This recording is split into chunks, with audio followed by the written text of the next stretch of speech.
Now, the in charge of high section.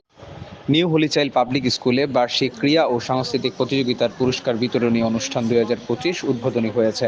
রাজধানী যাত্রাবাড়ী এলাকায় জাহানারা হক shopping complex সংলগ্ন মাঠে বৃহস্পতিবার 30 জানুয়ারি পাড়াডগার Demra new holy child public school বার্ষিক ক্রীড়া ও সাংস্কৃতিক প্রতিযোগিতার পুরস্কার বিতরণী 2025 অনুষ্ঠিত হয়েছে। এতে প্রধান অতিথি হিসেবে উপস্থিত ছিলেন মান্নান হাই স্কুল কলেজের অধ্যক্ষ ভারপ্রাপ্ত মোহাম্মদ শফিকুল ইসলাম জুয়েল, মান্নান সরকারি প্রাথমিক বিদ্যালয়ের প্রধান শিক্ষক Shahnaz Shimla, Dutch Bangla bank SMD and manager Mohammad KM Bukbul Kabir, পৃষ্ঠপোষক Aminur Rahman, girls high school Mohammad Sadek Mia. অনুষ্ঠানের সভাপতিত্ব করেন প্রতিষ্ঠাতা ও পরিচালক নিউ হলিচাইল পাবলিক স্কুল এবং আমিনুর রহমান গাইল হাই স্কুল মোহাম্মদ মোশাররফ হোসেন। স্কুলের ছাত্রছাত্রীর মাঝে পুরস্কার বিতরণী করা হয়। দৈনিক নতুন বাংলার খবর, ঢাকা।